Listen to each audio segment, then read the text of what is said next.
أعوذ بالله من الشيطان الرجيم. بسم الله الرحمن الرحيم. الحمد لله رب العالمين بارئ الخلائق أجمعين، والصلاة والسلام على أشرف الأنبياء والمرسلين خاتم النبيين البشير النذير السراج المنير الطهر الطاهر الدر الفاخر البحر الزاخر العلم الظاهر المنصور المؤيد المصطفى الأمجد حبيب إله العالمين أبي القاسم محمد. اللهم صل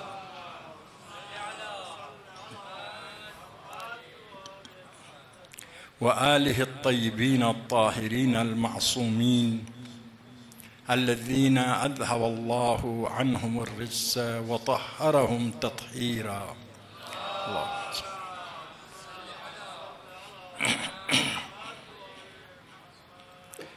واللعن الدائم على أعدائهم من يوم عداوتهم إلى يوم الدين. میرے خیال میں مجلس کے بعد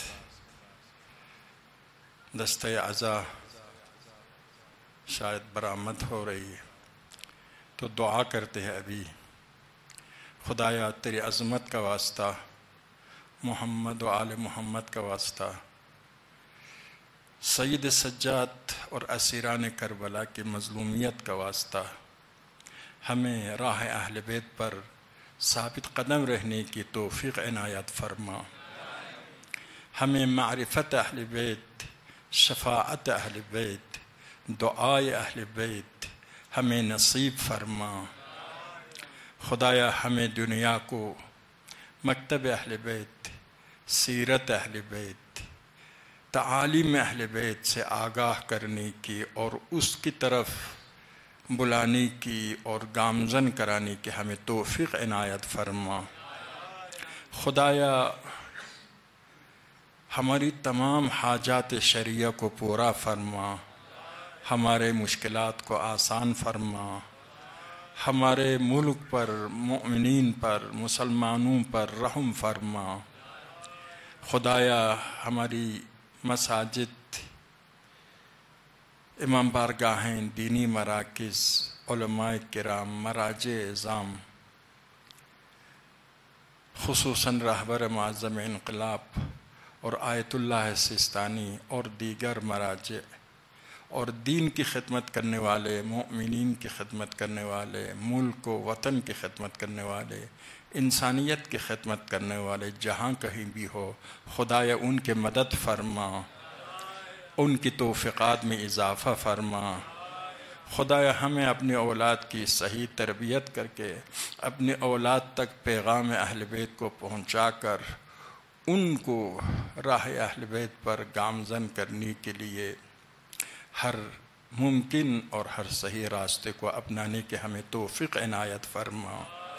ہمارے بیماروں کو شفاء عاجل و کامل عطا فرما، ہماری روزی میں برکت عطا فرما، مہنگائی کی اس لعنت کو اس ملک سے دور فرما. خدایا امام کے ظہور میں تعجیل فرما. ہمارے شہداء مرحومین کو شہدائے کربلا کے ساتھ محشور فرما. حاضرین کے مرحومین اور خصوصاً شہدائے ملت کو شہدائے کربلا کے ساتھ محشور فرما. خدایا ان سب کے لیے، ان سب کے ایصال ثواب کے لیے آپ سب سورہ فاتحہ کی تلاوت فرمائیے. بسم اللہ الرحمن الرحیم. الحمد للہ رب العالمین الرحمن الرحیم مالک یوم الدین ایاک نعبد و ایاک نستعین اہدنا الصراط المستقیم صراط الذین انعمت علیہم غیر المغضوب علیہم ولا الضالین. ایک درود پڑھے محمد و آل محمد پر. صلی اللہ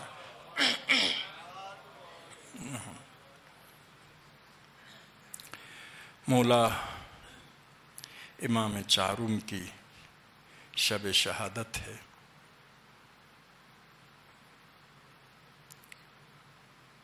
اور یقیناً محبان اہل بیت ابھی محرم الصافر کے غم میں غمگین اور محزون ہے، اور آپ کی شہادت کی وجہ سے غم میں اضافہ ہوا۔ یہ مقدس غم، با شرافت غم، با عظمت غم، ایسا غم جس میں سارے آسمان و زمین ہمارے ساتھ دے رہے ہیں، ایسا غم کہ غم ہے، مصیبت ہے، لیکن اس پر ہمیں فخر بھی ہے کہ ہم چھوٹی چھوٹی چیزوں کے لیے نہیں روتے ہیں، چھوٹی چھوٹی چیزوں کے لیے ہار نہیں مانتے، چھوٹی چھوٹی چیزوں کے لیے چھوٹے نہیں بنتے ہیں، بلکہ ہم اگر غم مناتے ہیں، آنسو بہاتے ہیں، ان عظیم اہداف و مقاصد کے لیے، ان عظیم مصائب کے لیے جن کے لیے غم منانے کا حکم خدا نے دیا ہے۔ انبیاء، اولیاء، فرشتگان خدا ہمارے ساتھ اس غم میں شریک ہے، ایسے غم پر فخر ہے۔ عرض کے آپ کی خدمت میں سید سجاد امین انقلاب حسینی ہے، امین خون حسین ہے، پیغام انقلاب حسین کو پائے تک، انقلاب حسینی کو پائے تکمیل تک پہنچانا، خون حسینی کے پیغام کو ہر انسان تک، ہر مسلمان تک پہنچانا آپ کی ذمہ داری ہے۔ آپ سے پہلے آپ جانتے ہیں کتنی سازشیں ہوئی تاکہ انسانوں کو اسلام سے محروم کرے۔ سابق ادیان چنانچہ ان کے صرف نام باقی ہے، چاہتے تھے کہ اسلام کو بالکل مٹا دے یا کم از کم ان ادیان کی طرح صرف نام باقی رہے۔ یہ سازش روز اول سے شروع ہوئی۔ اس کے لیے پہلا کام مسلمانوں کو اسلام سے بے خبر کر دیا گیا، دوسرا کام مسلمانوں کو اسلام کے محافظین سے بے خبر اور اسلام کے محافظین کے دشمن بنانے کی کوشش کی، یعنی آل محمد کی معرفت سے بھی محروم اور آل محمد کی دشمنی لوگوں کے دلوں میں ڈالنے کی کوشش کی گئی۔ تاریخ اسلام میں دسیوں دستاویزات ملتی ہے اس حقیقت کو ثابت کرنے کے لیے۔ آپ دیکھتے ہیں زیارت اربعین میں امام معصوم کی زیارت ہے، فرماتے ہیں کہ وَبَذَلَ مُحْجَتَهُ فِيكَ، خدایا حسین نے اپنا خون دیا تیرے راہ میں، لِيَسْتَنْقِذَ عِبَادَكَ، تاکہ تیری بندوں کو نجات دے۔ حسین نے یہ خون کا نذرانہ پیش کیا تاکہ تیرے بندوں کو نجات دے، من الجہالہ، جہالت سے، دین سے بے خبر تھے، جاہل ہو گئے تھے مسلمان، جہالت سے نجات دینے کے لیے، ومن حیرت الضلالہ، اور گمراہی کی سرگردانی سے نجات دینے کے لیے، کیونکہ انسان کی گمراہی کے دو وجہ ہے، ایک جہالت، ایک رہبران، یعنی ایک جہالت علمی ہے، ایک بصیرت نہ ہونے کی وجہ سے، جو رہبروں کی وجہ سے انسان بصیرت سے محروم ہو جاتا ہے۔ امام نے خون کا نذرانہ پیش کیا تاکہ امت کو جہالت سے بھی نکال سکے اور گمراہی کی سرگردانی سے بھی نجات دے سکے۔ یہی کام کیا گیا آل محمد کے خلاف، علی کے خلاف کتنی سازشیں ہو گئی، اور منابر پر علی کے مذمت میں خطبہ دیتے تھے، اور اس حد تک باور کرایا تھا کہ علی نماز نہیں پڑھتے۔ اب یہی کافی ہے لوگوں کی جہالت سمجھنے کے لیے۔ پیغمبر کے بعد اسلام کے سب سے بڑے محسن علی، علی کے کارنامے اور ان کارناموں کو دیکھنے والے اصحاب ابھی زندہ ہے، اور علی کی شان میں نازل ہونے والی آیات احادیث سب کچھ، اس کے باوجود علی کے بارے میں یہ عام فکر، یہ فکر عام کی گئی، امت کی جہالت کے لیے یہ بہت اہم گواہ ہے، جاہل بنایا گیا۔ اب ان کے پاس دین کے کچھ الفاظ کے علاوہ دین کے معلومات نہیں ہیں، پھر بے عمل بھی کر دیا گیا، کہا کہ عمل، عقیدہ ٹھیک ہو، عمل کی ضرورت نہیں ہے۔ قرآن کے تفسیر میں رائے بھی کرتے تھے، عقیدہ ٹھیک ہو، عمل کی ضرورت نہیں ہے۔ آیات پڑھتے تھے مشرک مت ہو جاؤ، ابھی بھی کچھ مسلمان نام نہاد گروہ یہی پڑھتے ہیں، ان اللہ لا یغفر ان یشرک بہ، مشرک مت ہو جاؤ، اس کے بعد جو کچھ کرنا چاہتے کرو، خدا معاف کرے گا۔ تو مسلمانوں کو فکری لحاظ سے اسلام سے بے خبر، عملی لحاظ سے اسلام پر عمل سے روکا گیا، اور صرف وقت کے حکمران کے ساتھ دینا ضروری قرار دیا گیا، مختلف جعلی روایات کے ذریعے۔ بلکہ اپنے کو جو اقتدار ملا کہ تو خدا نے دیا ہے، جبر کا نظریہ کہ انسان مجبور ہے، سب کچھ کرنے والا خدا ہے۔ قضا و قدر سے کیا معنی لیتے تھے؟ یعنی سب کچھ کرنے والا خدا ہے۔ قضا و قدر کا یہ معنی نہیں ہے، لیکن قضا و قدر کا یہ معنی لیتے تھے سب کچھ کرنے والا خدا ہے۔ بس یزید نے کوئی غلط کام نہیں کیا ہے، شمر نے کوئی غلط کام نہیں کیا، ابن زیاد نے کوئی غلط کام نہیں کیا، یزید کے باپ نے کوئی غلط کام نہیں کیا ہے، اس لیے کہ سب کچھ کرنے والا خدا ہے، ڈائریکٹ خدا کرا رہا ہے۔ انسانوں کی حیثیت ایک لاٹھی کی حیثیت ہے کہ کوئی کسی پر لاٹھی مارے تو لاٹھی کی کوئی غلطی نہیں ہوتی ہے، مارنے والے کی غلطی ہوتی ہے۔ اس طریقے سے امت کو عمل سے دور، علم سے دور، احساس ذمہ داری سے دور، اور انسانوں سے کہا گیا کہ تم اپنی روٹی کے بارے میں سوچو، تمہارے بزرگان بک گئے ہیں، قبائل کے سردار بک گئے ہیں، علماء بک گئے ہیں، تم کیوں اپنی جان کو خطرے میں ڈالتے ہو؟ مختلف ہتھ کنڈے اپنائے گئے، آل محمد منفور کر دیے گئے، مختلف درباری علماء کے ذریعے، جعلی روایات کے ذریعے، افسانوں کے ذریعے آل امیہ کی محبت دلوں میں ڈالنے کی کوشش کی گئی۔ لیکن جب عاشوراء کا واقعہ پیش آیا، یہ سارے نقشہ خاک میں مل گیا۔ محبت اور نفرت میں جو سازش تھی کہ آل محمد منفور ہو جائے، آل امیہ محبوب ہو جائے، یہ بدل گیا۔ آل امیہ منفور ہو گئے، آل محمد محبوب ہو گئے۔ مسلمانوں کو احساس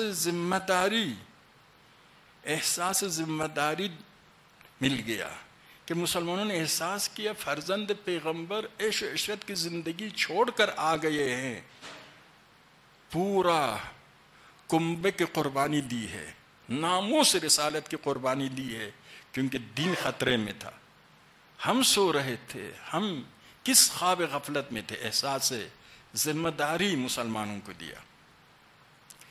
دین اسیر تھا خلفاء کے ہاتھوں میں، خود مولا نے فرمایا تھا۔ کس طریقے سے؟ خلیفہ جو کچھ کہتا ہے وہی حکم اللہ ہے۔ اس طرح سے خلیفہ کو یہ صلاحیت ملی تھی کہ جس طرح سے چاہے دین میں کم و زیاد کرے۔ ایک عرصے کے بعد دین کا پورا نقشہ بدلنا تھا۔ آہستہ آہستہ خلفاء اپنی پسند کے مطابق احکام دین میں اضافہ کرتے جاتے تھے، اور خلیفہ کو یہ شرعی یہ مقام ملا تھا اس وقت کی سازشوں کے نتیجے میں۔ تو محبت و نفرت کا اتنا اہم ہے کہ انسان محبوب کی اطاعت کرتا ہے، منفور کی اطاعت نہیں کرتا ہے، تاکہ بنو امیہ کی اطاعت کرے، آل محمد کی اطاعت نہ کرے۔ معرفت جہالت جب ہو تو جاہل آدمی حق و باطل، صحیح اور غلط اس کے سمجھ میں نہیں آتا، اس کو دھوکہ دینا آسان ہوتا ہے۔ پھر خلیفہ کو یہ شرعی حیثیت مل جائے، جو حیثیت پیغمبر کے لحاظ سے وہ خلیفہ کو مل جائے، تو اسلام کا پورا نقشہ بدلنا تھا۔ اس طریقے سے متعدد سازشیں اور کربلا کی شہادت نے ان کے نقشے کو خاک میں ملایا. بنو امیہ کے کریش چہرے سے نقاب اٹھایا. لیکن آپ جانتے صرف کربلا میں شہید ہونے سے یہ مسئلہ حل نہیں ہوتا تھا. بنو امیہ یہ کر سکتے تھے. دیکھو حسین آئے تھے جنگ کے لیے، عرب کے کسی قبیلے کا، عرب کے کچھ قبائل 1,00,000 سپاہی پر مشتمل ہوتے تھے. قبیلے بنی تمیم کے 1,00,000 جنگجو تھے، یا رہزن کئی ہزار پر مشتمل رہزن ہوتے تھے. تو حسین کی جنگ ہوئی کسی قبیلے کے ساتھ یا رہزنوں کے ساتھ، اور حسین شہید ہو گئے. اور یزید اسی بہانے سے اپنے کسی دشمن قبیلے پر الغال کر سکتا تھا. لیکن خدا نے سید سجاد کا ایک پیارا جملہ ہے، فرماتے ہیں خدا کا شکر ہے کہ خدا نے ہمارے دشمنوں کو بیوقوف، احمق، سفیہ خلق کیا. الحمدللہ الذی جعل اعداءنا من الحمقاء. انہوں نے اس راستے کو نہیں اپنایا. انہوں نے کیا سوچا کہ ہم اس شدت کے ساتھ پیش آئیں گے آل پیغمبر کے ساتھ، ایسی شدت جس کی مثال تاریخ میں نہ صرف نہیں ملتی ہے، مل نہیں سکتی ہے. خاندان رسالت، نواسۂ رسول خدا، وہ حسین کے پیغمبر، اس کے سر سے آپ کے شکم مبارک تک مسلسل بوسہ دیتے تھے. یعنی ایک جگہ بھی خالی نہیں رکھتے تھے، اس حد تک محبت کرتے تھے. ایسا حسین. اب محبت کی بہت سی داستانیں ہیں اور آیات اور روایات اپنی جگہ پر. اب اس حسین کو اس طرح سے شہید کرنے سے ظاہر ہے ان کے سارے نقشہ خاک میں ملنا تھا. تو لیکن عرض کیا کہ چھپا سکتے تھے، کوشش بہت کی گئی. غم کربلا کو، مصائب کربلا کو چھپانے کی کوشش کی گئی، بلکہ قیام حسین کو غلط قرار دینے کی کوشش کی. دشمنوں کی زبان میں کہ حسین کے قیام غلط تھا، دوستوں کی زبان میں کہ حسین نے صرف شہادت کے لیے یا صرف شفاعت کے لیے قیام کیا ہے. آپ کی کوئی ذمہ داری قیام حسین کی نسبت میں آپ کی کوئی ذمہ داری نہیں ہے. آپ جتنا گناہ کرنا چاہتے گناہ، حسین نے قیام کیا ہے. آپ کو انسان صالح، انسان شجاع، انسان عاشق شہادت، انسان ذمہ دار بنانے کے لیے نہیں ہے، آپ کو عیاشیوں کی اجازت دینے کے لیے حسین شہید ہوئے تاکہ آپ جتنے گناہ کرنا چاہے کرو، کوئی حرج نہیں، جنت آپ کے لیے بک. یعنی اس مختلف طریقے سے قیام حسین سے استفادہ کے، فیض لینے کے، درس لینے کے دروازے بند کرنے کی کوشش. تو اس کو کس نے ان تمام دروازوں کے سد باب کیا؟ سید سجاد نے. قیام حسین سے حقیقی پیغام حسین پہنچایا، ہر شہر میں پہنچایا، ہر مسلمان تک پہنچایا، جتنا اس وقت کے وسائل اجازت دیتے تھے آپ نے پہنچایا. پھر رہتی دنیا تک پہنچانے کے انتظام کے عزاداری کے ذریعے، بامقصد عزاداری. یزید کو مدینہ کا والی خط لکھتا ہے، یزید اگر تمہیں مدینہ کی ضرورت ہے تو جناب زینب کو اشار سے نکال کر لے جاؤ، یہاں پر مدینے میں رہنے کی اجازت مت دو. 1 سال جناب زینب مدینے میں تھی، حکومت وقت برداشت نہ کر سکی، کیونکہ غم حسین کو مقصد حسین کے ساتھ بیان کرتی تھی، دشمن حسین کی گمراہی کے ساتھ بیان کرتی تھی. تو سید سجاد کی عظیم ذمہ داری تھی کہ یہ اس عظیم قربانی جو تمام ادیان کی بقا کی ضمانت، دین اسلام جو تمام ادیان کا نتیجہ ہے، خلاصہ ہے، وارث ہے، اسی لیے حسین خود وارث آدم بن گئے. السلام علیکہ یا وارث آدم صفت اللہ، یا وارث نوح نبی اللہ، یا وارث ابراہیم خلیل اللہ، یا وارث عیسیٰ روح اللہ، یا وارث موسیٰ کلیم اللہ. تمام ادیان کے میراث کے محافظ حسین تھے. اب اس کو، ان سب کو بچانے کے لیے خون دیا گیا، لیکن خون کا پیغام نہ جائے تو خون رائگان جا سکتی. خدا کے پاس تو محفوظ ہے، لیکن معاشرے میں اپنا اثر نہیں دے گا. یہ سید سجاد نے یہ کام کیا، اور آپ دیکھ رہے ہیں کس طریقے سے تاریخ کے سارے دشمن پریشان ہیں غم حسین کے سامنے. ایک امام خمینی نے غم حسین سے استفادہ کیا ایران کے یزید کو ہٹانے کے لیے. اس غم نے ایسا کارنامہ دکھایا کہ شاہ کے ساتھ پورا مغربی دنیا ساتھ ہونے کے باوجود اس کو نکال دیا, اس کو شکست دی. غم حسین سے استفادہ کیا, یعنی حسین جس مقصد کے لیے اٹھے ہیں وہی مقصد ہمارا ہے. یزید کا جو مقصد جو کارنامہ تھا وہی شاہ کا کارنامہ ہے. یہی کافی تھا شیعیان اہل بیت کے لیے, جس حسین کے لیے پوری زندگی آنسو بہا رہا ہے. اور اے کاش ہم کربلا میں ہوتے, یہ نعرہ بلند کر رہے ہیں. ان کو سمجھانے کی زیادہ ضرورت نہیں تھی. یعنی ایک آدمی جو عاقل ہوتا ہے وہ ہوتا ہے جو سرمایہ سے بہترین فائدہ اٹھائے. ایک گھر میں قیمتی جواہرات ہو, اگر چھوٹے بچے ہو تو ممکن ہے بھوک سے مر جائے اور جواہرات سے استفادہ نہ کر سکے. جواہرات سے کھیلنے کا کام کریں گے لیکن اس سے اپنے بھوک مٹھانے کے لیے کام نہیں لیں گے. لیکن عاقل ہو تو ان جواہرات سے اپنے ضرورتیں پورا کریں گے.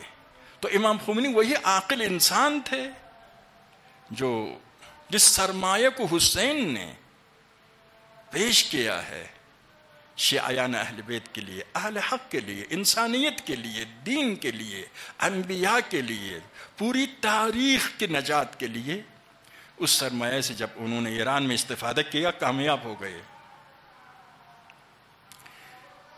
تو عرض کے سید سجاد یہی کربلا کے تمام پیغام ہر مسلمان تک رہتی دنیا تک پہنچانے کی ذمہ داری اپنائی ہے, اور اس فریضے کو بنحو حسن آپ نے انجام دیا. اب ان کے لیے آپ نے مختلف طریقے اپنا, ایک عزاداری کی حفاظت, دوسرا انسان کی تربیت میں اعتقاد بہت اہم ہے. مسلمانوں کی خرابی کی ایک اہم وجہ ان کا عقیدہ توحید کمزور ہونا, عقائد کو صحیح کرنا. تو سب سے پہلے امام نے مسلمانوں کا رابطہ خدا کے ساتھ برقرار کرنے کا انتظام کیا دعاؤں کی شکل میں. دعا سارے انبیاء دعا کرتے تھے, سارے انبیاء. آپ قرآن میں دیکھیے ہر پیغمبر نے خدا کی درگاہ میں دعا کیا. دعا انسان اور خدا کے رابطے کا بہترین ذریعہ ہے. نماز کو عربی زبان میں صلاۃ کہتے ہیں, صلاۃ یعنی دعا. اسی لیے روایات میں الدعاء مخ العبادہ, دعا عبادت کی جان ہے. قرآن میں فرماتے ہیں قل لا يعبأ بكم ربكم لولا دعاؤكم. حبیب ان سے کہہ دے کہ آپ لوگ خدا کے توجہ کے لائق نہیں تھے اگر تم دعا نہ کرتے. دعا کی وجہ سے تم لوگ خدا کے توجہ کا لائق بن گئے, کیونکہ دعا جان عبادت ہے. خدا نے انسان کو خلق کیا عبادت کے لیے. خدا نے حیوانات کو, آسمان و زمین کو خلق کیا ہے انسان کے لیے, لیکن انسان کو خلق کیا ہے عبودیت کے لیے. ما خلقت الانس والجن الا ما خلقت الجن والانس الا لیعبدون. اور عبادت کی جان دعا ہے. کس طریقے سے دعا میں, اب اس طرح سے تو دعا نہیں پڑھنا ہے کہ عربی میں پڑھتے جا رہے ہیں ہمارے ذہن بھی. وہ مجلس دعا میں حضور خود ایک فضیلت ہے, کیونکہ آپ مجلس دعا میں آتے ہیں خدا کے لیے, اس میں تو شک نہیں ہے. لیکن حقیقت دعا یہ ہے کہ آپ اپنے آپ کو خدا کی طرف محتاج پاتے ہیں. حقیقت دعا کیا ہے؟ میں خدا کی طرف محتاج ہوں, خدا کے علاوہ کوئی اور میری حاجت کو پورا نہیں کر سکتا. بیمار ہوں, ڈاکٹر اس وقت مجھے شفا دے سکتا ہے کہ اگر خدا چاہے. خدا نہ چاہے دنیا بھر کے ڈاکٹر شفا نہیں دے سکتا. یعنی جتنا آپ کا عقیدہ توحید قوی تر ہوگا, مثلا ایک پانی ہے آپ کے سامنے, آپ پینا چاہتے, آپ کا ہاتھ ہے, ہاتھ کام کر رہا ہے, پانی بھی سامنے ہے. جو حقیقی بندہ ہے وہ یہی سمجھنا چاہے پانی ادھر ہے, خدا نہ چاہے میں اس پانی کو نہیں پی سکوں گا. ممکن ہے فالج گر جائے, ممکن ہے موت آ جائے, ممکن ہے پانی گر جائے, ہزار امکانات ہوتا ہے. یعنی ہزار امکانات ہے, ممکن ہے میں یہ پانی جو سب سے آسان کام ہے یہ کام انجام نہیں دے سکوں, اور ایسا کام جو بہت مشکل اور ناممکن ہے مجھے یقین ہونا چاہیے کہ میں وہ کام کر سکوں گا اگر خدا چاہے. اسی لیے کہتے ہیں امن یجیب المضطر اذا دعاہ ویکشف السوء. حقیقتاً اس آدمی کی دعا قبول ہوگی جو اپنے آپ کو مضطر سمجھتا ہے، یعنی سمجھتا ہے خدا کے علاوہ کوئی اور میرے مشکل کو حل نہیں کرے گا، کوئی اور میرے مشکل کو حل. مضطر یعنی ناچار، لاچار، یعنی سمجھتا ہے صرف خدا ہے اور کوئی نہیں ہے. اگر ایسا ہو، ایسا عقیدہ ہو تو خدا اس کی دعا کو قبول فرماتا ہے. ایک درود پڑھیے محمد آل محمد پر.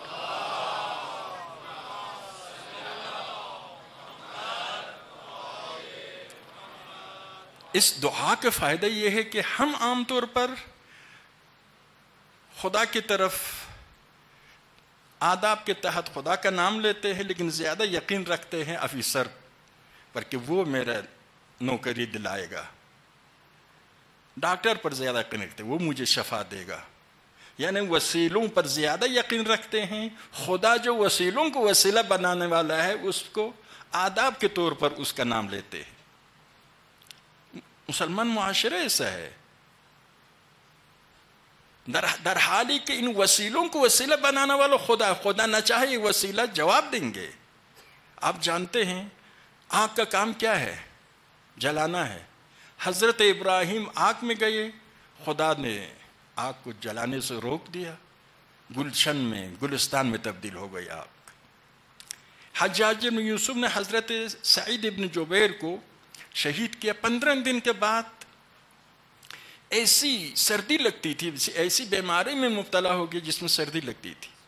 آگ اتنی نزدیک کی گئی اس کی کھال اتر رہے تھے آگ کی وجہ سے، لیکن وہ سردی لگ رہی تھی.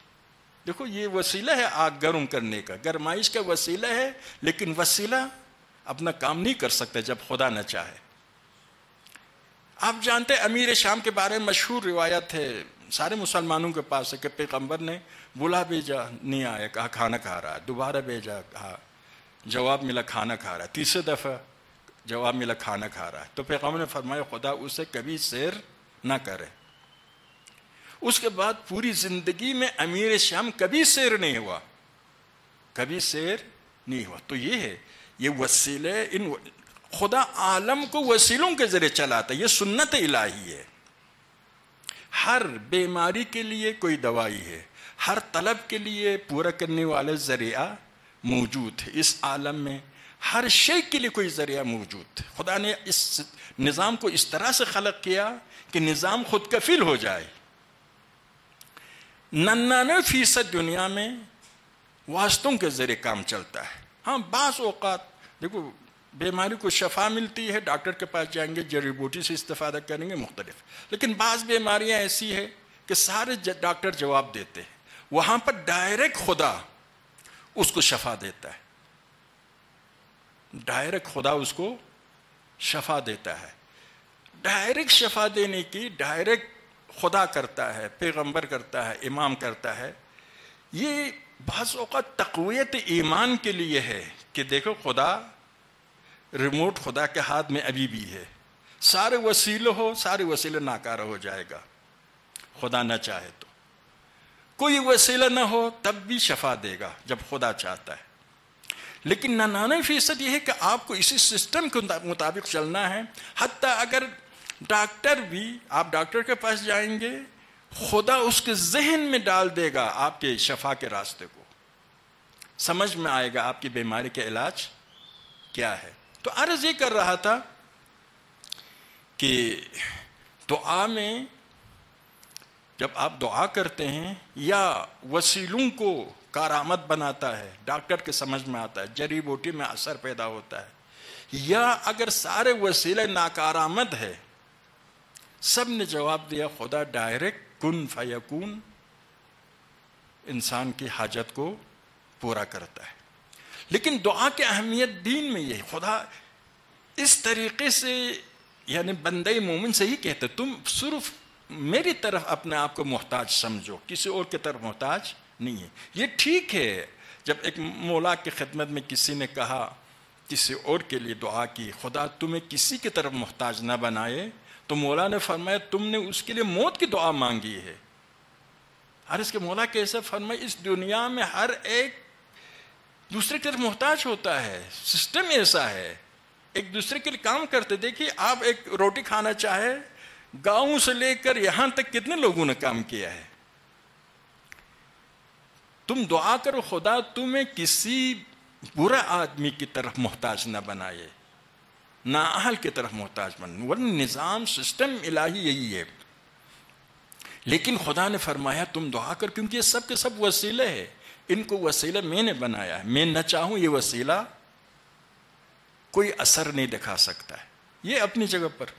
اسی لیے فرمایا قل ما یعبأ بکم ربکم لولا دعاؤکم، تمہاری دعا نہ ہوتی تو خدا کے توجہ کے لائق بھی نہ تھے. ادعونی استجب لکم، تم دعا کرو، استجب لکم، میں تمہاری دعاؤں کو قبول کرتا ہوں. قرآن میں یہ وعدے ہے. لیکن ایک بات مد نظر رکھنی ہے، وہ یہ ہے کہ قرآن میں بنی اسرائیل کو خطاب کر کے کہتا ہے، ظاہر ہے سارے انسانوں کی نسبت خدا کے ساتھ یکساں ہے، کوئی خدا کے رشتہ دار ہو کوئی نہ ہو، لم یلد ولم یولد ہے خدا. بنی اسرائیل سے فرمایا ہے اوفو بعہدی اوف بعہدکم، جو عہد و پیمان، جو وعدہ میں نے تمہارے ساتھ کیا ہے اس کا تم وفا کرو، تو میں اس عہد کا وفا کروں گا جو عہد تم نے میرے ساتھ کیا اس کا تم وفا کرو، تو میں اس عہد کا وفا کروں گا جو میں نے تمہارے ساتھ کیا ہے. تم نے عہد کیا بندے خدا ہونے کا، الم اعہد الیکم یا بنی آدم ان لا تعبدوا الشیطان، بنی آدم میں نے تم سے عہد نہیں لیا شیطان کی غلامی مت کرو، شیطان کی اطاعت مت کرو. وَأَنِ اعْبُدُونِ هَذَا صِرَاطٌ مُسْتَقِيمٌ، میری اطاعت کرو. اور صراط مستقیم یہی خدا کی اطاعت کرنا، شیطان کی اطاعت نہ کرنا، نہیں کہ دونوں کی اطاعت کرے، خدا کی اطاعت کرنا، شیطان کی اطاعت نہ کرنا. یہ وعدہ الہی ہے. اس کے مقابلے میں خدا نے وعدہ کیا تمہاری دعا کو قبول کروں گا. تو خود فرماتے تم میرے وعدے پر عمل کرو، میں تمہارے ساتھ جو وعدہ کیا عمل کیا ہے. اب اگر وعدے پر عمل نہیں ہو رہا، دعا کے آپ شرائط کو آپ جانتے ہیں، بہت شرائط ہے قرآن و سنت دونوں میں. شرائط پر اگر ہم عمل نہیں کر رہے دعا نہ کریں، نہیں، دعا کا حکم ہے. فرمایا تم دعا کرو، 3 فائدے میں سے، یا تمہاری حاجت پوری ہوگی، یا تم سے کوئی بلا دور کی جائے گی، یا آخرت میں اس دعا کے مقابل میں اتنی نعمت خدا عطا فرمائے گا، اتنی جنت عطا فرمائے گا کہ انسان افسوس کرتا ہے کاش میری کوئی دعا قبول نہ ہوتی تو بہتر تھا. دعا بالکل ضائع نہیں ہوتی ہے، بلکہ کافر و مشرک کی دعا قبول ہوتی ہے، قرآن میں موجود ہے. فرماتے ہیں کہ یہی لوگ جو خدا کے منکر ہے، مشرک ہے، جب دریا کے سفر میں نکلتے ہیں، کشتی ٹوٹ جاتی ہے، ہر چیز سے نا امید ہو جاتے ہیں، پھر سب خدا کو یاد کرتے، فطرت زندہ ہو جاتی ہے، سب خدا کو یاد کرتے. جب خدا کو یاد کرتے تو خدا ان کو نجات دیتا ہے. آپ نے وہ مشہور واقعہ اس مشہور کشتی کے بارے میں سنا ہوگا کہ بہت بڑی کشتی تھی، پہلی بار سمندر میں ڈال دیا سفر کے لیے، اور اس کشتی کے ناخدا نے کہا کہ اس کشتی کو خدا بھی غرق نہیں کر سکتا. اتفاق سے اعلان ہوا کشتی کے اندر کہ یہ ابھی کسی برف کے پہاڑ سے ٹکرا رہی ہے اور سب دعا کریں. کہتے سارے جو خدا کے منکر تھے، مشرک تھے، سب وہ لوگ بھی دعا کے لیے دعا کے کمرے میں گئے. کہ وجہ کیا ہے؟ وجہ یہ ہے کہ انسان کے پاس فطرت الہی ہے، لیکن دنیا کی امید کی وجہ سے وہ فطرت دب جاتی ہے. دبنے کی مثال آپ کی خدمت میں عرض کروں. تھوڑی سی تکلیف ہے آپ کے جسم میں، تکلیف کا احساس کر رہے ہیں، اچانک کوئی چاقو لگ جائے خدا نہ خواستہ، تو وہ تکلیف احساس نہیں ہوتا، اب چاقو کی تکلیف احساس ہوتا ہے. وہ تکلیف ہے لیکن احساس نہیں ہوتا ہے. تو جو ہے نا عوامل، جو زیادہ قوی عامل ہو وہ جب آپ کے لیے پیش آتا ہے، چھوٹا مسائل بھول جاتے ہیں، غافل ہو جاتے ہیں. نہیں ان کے چھوٹے مسائل نہیں ہیں لیکن اس سے غافل ہو جاتے ہیں. اسی طرح فطرت الہی انسان کے اندر ہے، لیکن عشق دنیا، امید دنیا اتنا زیادہ ہوتا ہے کہ غافل ہوتا ہے وہ فطرت الہی سے. جب دنیا سے مایوس ہو جاتا ہے، سمجھتا ہے کوئی مجھے نجات دینے والا کوئی بھی نہیں ہے، اس وقت اس کے فطرت الہی زندہ ہو جاتی ہے۔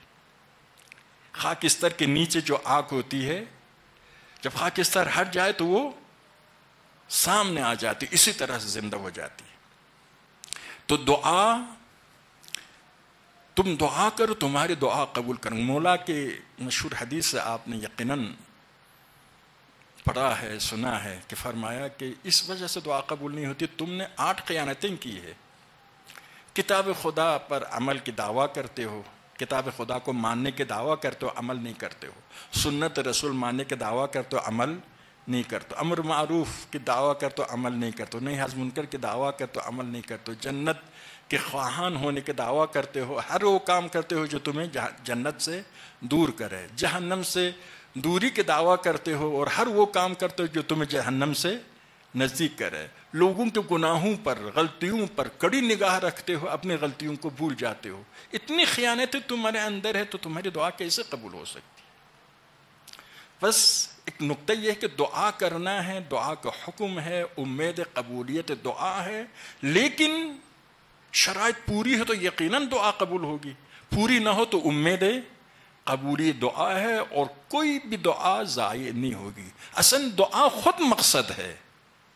ہم عام طور پر دعا کو وسیلہ سمجھتے ہیں حاجت پوری ہونے کے لیے، لیکن دین کی نگاہ میں خود دعا مقصد ہے۔ کیوں؟ دین کی نگاہ میں مقصد خلقت بندگی ہے اور بندگی کی جان دعا ہے۔ ان عام حالات میں آپ دیکھیے خدا کی طرف احساس، احتیاج کا احساس، خدا کی طرف فقیر ہونے کا احساس، وابستہ ہونے کا احساس عام حالات میں نہیں ہوتا ہے۔ اگرچہ عقیدہ رکھتے ہیں ہمارا خالق، ہمارا آبا و اجداد کا خالق، ہم جو روزی کھاتے سب کا خالق خدا ہے، بس خدا کی طرف محتاج ہے، لیکن پوری وجود کے ساتھ اس کا احساس نہیں کرتے۔ لیکن دعا کے وقت حقیقتاً جب بیمار ہو جاتے ہیں، ڈاکٹروں سے مایوس ہو جاتے ہیں، اس وقت پوری وجود کے ساتھ احساس کرتے ہیں کہ میں خدا کی طرف محتاج ہوں، مجھے نجات دینے والا خدا ہے، خدا کے علاوہ کوئی اور مجھے نجات نہیں دے گا۔ ایسی یہ روح بندگی ہے، حقیقت بندگی ہے۔ اس وقت یہ بندہ نہ شیطان کے دھوکے میں آئے گا، اگر واقعا یہی احساس کرتا ہے میرے مشکل کا حلال خدا ہے،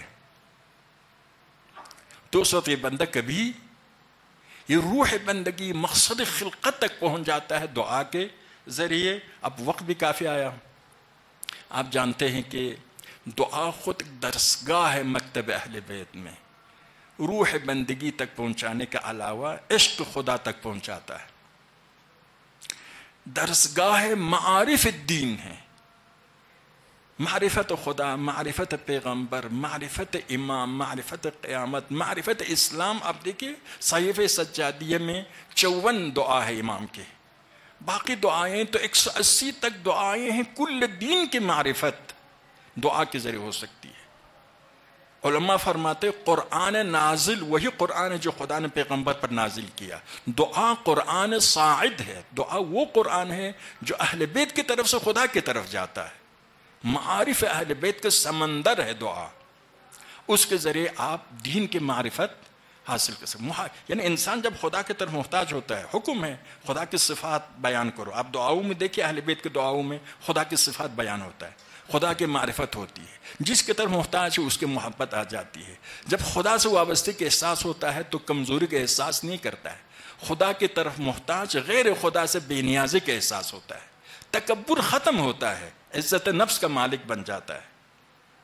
تکبر نہیں ہوتا جب خدا کی طرف محتاج ہے، لیکن جو تکبر انسانوں کے درمیان جنگ و جدال کے سب سے بڑے وجوہات میں سے ایک تکبر ہے۔ یہ حکمران ایک دوسرے سے لڑتے ہیں، سیاست مدار ایک دوسرے سے لڑتے ہیں، پھر ایک گاؤں میں آ جائے گاؤں کے بزرگان ایک دوسرے سے لڑتے ہیں، بس اوقات شوہر بیوی لڑتے تکبر کی وجہ سے، انانیت کی وجہ سے۔ میں تکبر کے نام سے ایک بت ہے، میں کے نام سے ایک بت ہے۔ دعا انسان کو تکبر سے نجات دیتی ہے۔ بھئی بڑا خدا ہے، خدا کے علاوہ کوئی اور بڑا نہیں ہے، اپنا رابطہ خدا کے ساتھ سیدھا کرے۔ ایک جملہ کہتا جاؤں، دعا اور توسل میں کیا فرق ہے؟ اہل بیت سے ہم مانگتے ہیں، یا ہمارے کچھ لوگ ہیں جو اہل بیت کے دشمن ہیں، فوراً ایاک نستعین کے بعد کہتے ہیں یا علی کیوں کہتے آپ؟ قرآن میں کیا کہتا ہے؟ ایاک نستعین، خدا یہ صرف تجھ سے مدد چاہتے ہیں. تو پھر آپ لوگ یا علی کیوں کہتے؟ انہیں فوراً یا علی یاد آتا ہے، وہ جو ناصبی ہوتے ہیں. جبکہ یہی قرآن، اسی میں تھوڑا سا آگے بڑھو، آپ حافظ بھی ہے. ایاک نعبد و ایاک نستعین بھی ہے، وہی اسی قرآن میں ہے استعینوا بالصبر والصلاۃ. تم مدد حاصل کرو، مدد لیا کرو کس سے؟ صبر سے اور صلاۃ سے، نماز سے. صلاۃ خدا ہے یا صبر خدا ہے؟ بس ایاک نستعین میں کہتے خدا سے مدد، جبکہ استعینوا بالصبر والصلاۃ میں خود قرآن کہتا ہے صبر و صلاۃ سے مدد حاصل کرو. جس معنی میں صبر و صلاۃ سے مدد حاصل کرتے ہیں اسی معنی میں ہم علی سے مدد حاصل کرتے ہیں. تعاونوا بالبر والتقوی قرآن میں کہتا ہے ایک دوسرے کی مدد کرو نیکیوں میں. مدد کرو کہتا ہے، اگر مدد لینا حرام ہو، شرک ہو، تو مدد کرنے کو حکم کیوں دیتا ہے قرآن؟ اصل میں عالم میں خدا اللہ ہی مالک ہے. علی اگر مدد کرتے ہیں، خدا نے علی کو یہ طاقت دی ہے کہ انسانوں کی مدد کرے. فرشتے اسرائیل ایک جگہ پر بیٹھ کر عالم کے موت کا انتظام کرتا ہے. میکائیل ایک جگہ پر بیٹھ کر عالم کے رزق کا انتظام کرتا ہے. اسرافیل ایک جگہ پر بیٹھ کر پورے دنیا میں قیامت قائم کرتا ہے. دیکھیں فرشتے، قرآن کہتا ہے والمدبرات امرا، عالم کی امور کی تدبیر کرنے والے فرشتے ہیں. اور حضرت آدم فرشتوں کا استاد ہے. ائمہ اطہار کے پاس اسم اعظم 72، حضرت آدم کے پاس 27. تو ائمہ اطہار کا مقام اس سے بالاتر ہے. نبی اپنی جگہ پر، لیکن علم دیکھو، علم ایک آدمی کے پاس علم ہے، میرے پاس علم نہیں ہے، میں ایک کاغذ کو اوپر اڑاؤں تو نیچے گرتا ہے. لیکن ایک آدمی کے پاس علم ہے، اپنے علم کے مدد سے ہوائی جہاز، اتنے بھاری ہوائی جہاز کو آسمانوں میں اڑاتا ہے. میرا اور اس میں فرق کیا ہے؟ اس کے پاس علم ہے کس طریقے سے زمین کے جاذبے سے نکالنا ہے. اسی طرح سے علم اسماء اہل بیت کے پاس ہے. وعلم آدم الاسماء كلها ثم عرضهم على الملائکہ. تو شرک سے بنتا ہے جب حضرت عیسیٰ مردوں کو زندہ کر سکتا ہے. یہ معیار نہیں. تو توسل اور دعا میں فرق ہے کہ جو حقیقتاً قاضی الحاجات ہے وہ خدا ہے، غیر خدا پورا عالم وسیلہ ہے. للہ جنود السماوات والارض، آسمان و زمین کے سپاہی خدا کے لیے. پورا آسمان و زمین خدا کا. عرض کیا اس عالم میں کوئی کام کرنا چاہے اس کے وسیلہ ہے. اور سب سے بڑے وسیلہ قرآن میں کیا فرمایا؟ فابتغوا الیہ الوسیلہ، خدا تک جانے کے لیے وسیلہ طلب کرو. سب سے بڑے وسیلہ محمد و آل محمد. اللہم صلی اللہ علیہ محمد و آل محمد.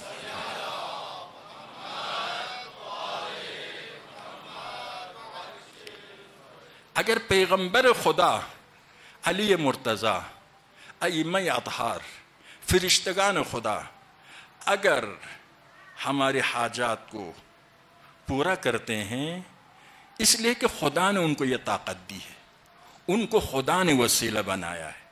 خدا خود قاضی الحاجات حقیقی ہے، غیر خدا کو خدا نے وسیلہ بنایا ہے. اتنا فرق. اسی لیے دعا خدا کے درگاہ میں، غیر خدا کو وسیلہ بناتے. حکم شرع بھی یہی ہے. یہی دعا جو ہم عام طور پر کرتے ہیں، یا حمید بحق محمد یا اعلی بحق علی، وہی دعا ہے جو حضرت آدم کو تعلیم دی تاکہ توبہ کرے خدا کے درگاہ میں، اور خدا نے ان کو توبہ بھی قبول فرمایا. ابھی آج ظاہراً شب عزا بھی ہے، وقت بھی کافی آیا. سید سجاد نے دعا کے ذریعے پیغام عاشوراء، پیغام دین مسلمانوں تک پہنچایا. کیونکہ دعا عظیم ترین درس گاہ ہے مکتب اہل بیت، اور مکتب اہل بیت کی جان توحید ہے اور خدا سے رابطہ ہے. دعائے کمیل کو آپ دیکھیے، دعائے صباح کو دیکھیے، اہل بیت کس طرح سے خدا کے ساتھ رابطہ قائم کرتے ہیں. اور کل معارف دین دعا کے ذریعے بیان ہوا ہے. اسی لیے سید سجاد کے زمانے میں اتنی سختی تھی، آپ فرماتے مدینے میں صرف 3 یا 4 یا 5 روایتیں مختلف ہے، زیادہ سے زیادہ 20 آدمی ہمارے چاہنے والے، اتنے حالات خطرناک تھے۔ ان حالات میں آپ نے دعا کی، دعا کے ذریعے امت کو تعلیم دی، ایک کہ خدا سے رابطہ مضبوط کرو، پھر نہ یزید سے ڈرو گے، نہ یزید کے آبا سے ڈرو گے، نہ یزید کے اعوان سے ڈرو گے، اور دوسرا آپ نے دین کے معرفت دی دعا کے ذریعے، دین اسلام کی حقیقت بیان کی دعا کے ذریعے۔ اور سارے انبیاء کی سیرت میں دعا ہے، ائمہ اطہار کی سیرت میں دعا ہے، مکتب اہل بیت مکتب دعا ہے۔ اسی لیے سید سجاد نے دعا کے درسگاہ کے ذریعے امت کی تربیت کی۔ آج شہادت کی شب ہے، شب شہادت ہے۔ میرے خیال میں سید سجاد سے بڑھ کر کوئی مظلوم نہیں۔ تاریخ انسانیت پر آپ نظر دوڑائیے، تاریخ اسلام پر نظر دوڑائیے، سید سجاد سے بڑھ کر کوئی مظلوم نہیں۔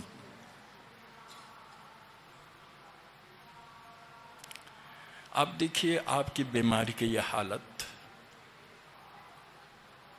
ایک طرف شہداء کی حالت، دوسری طرف سیدانیوں کی حالت، تیسری طرف دشمن کی حلحلہ اور شماتت۔ سید سجاد کی عظیم ترین مصیبتوں میں سے ایک مصیبت وہ ہے جب حسین شہید ہو گئے، عمر سعد اعلان کرتا ہے کہ شہداء کے لاشوں پر گھوڑے دوڑانا چاہتے۔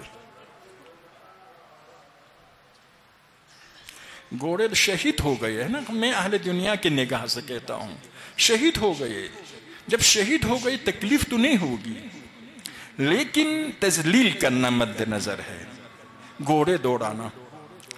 جب لشکر کوفہ کو یہ پتہ چلا تو لشکر کوفہ میں مختلف قبائل تھے، ہر ایک آتا ہے عمر سعد سے کہتا ہے عمر سعد، حسین کے ساتھ جو لشکر تھا اس میں ہمارے عزیز ہے، ہم اجازت نہیں دے سکتے، ٹھیک ہے جنگ کی، قتل ہوا، یہ ہمارے لیے قابل قبول ہے، لیکن اس کے لاش پر گھوڑے دوڑانے کا مطلب یہ ہے کہ اس کی کوئی عزت نہیں ہے، اس کے خاندان کی عزت نہیں ہے، اس کے قبیلے کی کوئی حیثیت نہیں ہے، ہم ایسی ذلت برداشت نہیں کر سکتے۔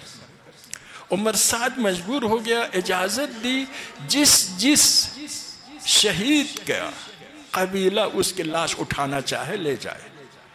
ہر قبیلہ آتا ہے، کسی شہید کے لاش اٹھا کر لے جاتا ہے، دور کبھی تعلق ہو، رشتہ ہو، اس کے لاش اٹھا کر لے جاتا ہے۔ آخر میں صرف حسین کی لاش رہ گئی۔ کسی مسلمان نے غیرت کا احساس نہیں کیا، یہ میرے نبی کا نواسہ ہے، وہی نواسہ ہے۔ جب پیغمبر سجدے میں جاتے تھے، آپ کے پشت پر آتے تو سجدے سے سر نہیں اٹھاتے تھے، تو یہ غم سید سجاد کے دل پر کیسا گزرا ہوگا۔ مسلمانوں نے حسین کے لیے عزت دینے کی کوئی مسلمان تیار نہیں ہو۔ دوسری بڑی مصیبت جب شہداء کے سر بالائے نیزہ بلند ہوا، حسین کے سر، علمدار کے سر، بعض روایات ابو جاسلیق دشمن کے ابو الخلیق دشمن کے لشکر کے کمانڈروں میں سے کہ وہ کہتا ہے دشمن نے آ کر علی اصغر کی لاش بھی ڈھونڈ نکالی، سر اطہر علی اصغر کو بالائے نیزہ بلند کیا۔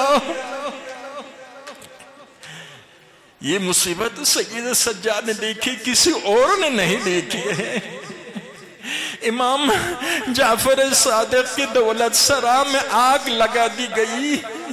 دوسرے دن غالباً ابو بصیر تھے آپ کے صحابی، امام کے حالات پوچھنے کے لیے گئے، دیکھا امام رو رہے ہیں، عرض کے مولا خیریت سے تو گزری؟ فرمایا ابو بصیر خیریت سے تو گزری، کل جب میری دولت سرا میں آگ لگا دی گئی منصور کے حکم سے، میں خود حاضر تھا، آگ بجھا رہا تھا، یہ کہتے ہوئے میں ابراہیم کا فرزند ہوں، آگ مجھے نقصان نہیں پہنچا سکتی، اس کے باوجود سیدانیہ اتنی پریشان ہو گئی، ایک کمرے سے دوسرے کمرے میں، دوسرے کمرے سے تیسرے کمرے میں۔ مجھے اس وقت یاد آیا شام غریبان کے وقت جب خیموں میں آگ لگا دی گئی، سیدانیوں کی کیا حالت تھی، سارے خیمے جل گئے۔ علی مرتضی جب جناب سید کو دفن کرنے کے لیے آئے، آپ کے جسم اطہر کو قبر میں اتار رہے تھے، آپ نے فرمایا، بعض روایات میں یہ ہے کوئی ہاتھ ظاہر ہوا جناب سید کے جسم اطہر کو لے لیا۔ علی نے فرمایا یا رسول اللہ، آپ کی بیٹی کی وجہ سے میری صبر میں کمی آئی، میرے تحمل جواب دینے لگا۔ علماء کہتے ہیں یہ کیا وجہ ہے، علی کے تحمل نے کیوں جواب دیا؟ فرماتے ہیں ایک غیرت مند انسان کے لیے ناقابل برداشت غم وہ ہے جب غیر تعزیہ نہ اٹھائے اس کے ناموس کی طرف۔ علی برداشت نہیں کر سکتے، لیکن کربلا کے علی وارث علی نے بارہا تعزیانہ اٹھتے ہوئے دیکھا۔ جب سکینہ لپٹی ہوئی تھی، زہر یازدہم بابا کی لاش سے شمیر تعزیانہ لکھا آتا ہے اور سکینہ کو جدا کرتا ہے حسین کی لاش سے۔ آپ نے یہ واقعہ سنا ہوگا کہ ایک عارف نے عالم خواب میں امام زمانے سے عرض کیا، مولا آپ نے زیارت ناحیہ میں فرمایا ہے کہ حسین میں آپ پر خون کے آنسو بہاؤں گا، وہ کون سا غم ہے جس پر آپ خون کے آنسو بہانا چاہتے ہیں؟ کیا علمدار کی شہادت ہے؟ کیا علی اصغر کی شہادت ہے؟ کیا علی اکبر کی شہادت ہے یا حسین کی شہادت عظمیٰ ہے؟ امام نے فرمایا یہ سب عظیم مصائب ہے، یہ سب عظیم غم ہے، لیکن میرا مقصد یہ نہیں۔ پھر کیا ہے؟ فرمایا سیدانیوں کے اسیری سیدانیوں کے اسیری پر میں خون کے آنسو بہانا چاہتا ہوں۔ ان دنوں میں کوفہ سے اہل بیت کو شام کی طرف لے جا رہے ہیں، یہاں پر بھی ایسا دلخراش واقعہ پیش آیا، ایسا دلخراش واقعہ پیش آیا۔ جب اسیروں کو لے جانے لگے، قبائل کوفہ نے کہا ہماری خاندان سے تعلق رکھنے والی خواتین کو اسیر ہو کر شام کے بازاروں میں جانے کی ہم اجازت نہیں دے سکتے۔ کوفہ کے قبائل نے کہا ہمارے خاندان سے تعلق رکھنے والی خواتین کو شام میں اسیر ہو کر جانے کی اجازت ہم نہیں دے سکتے۔ ابن زیاد نے حکم دیا آپ کے خاندان سے تعلق رکھنے والی خواتین کو آپ اپنے خاندان میں لے جا سکتے ہیں۔ روایت کہتی ہے ہر قبیلے نے کسی صحابی کے ناموس کو اپنے قبیلے میں لے گئے، صرف آل محمد کی سیدانیاں رہ گئی۔ یہاں پر بھی کسی مسلمان نے غیرت کے احساس نہیں۔ الا لعنت اللہ القوم الظالمین وسيعلم الذین ظلموا أي منقلب ينقلبون۔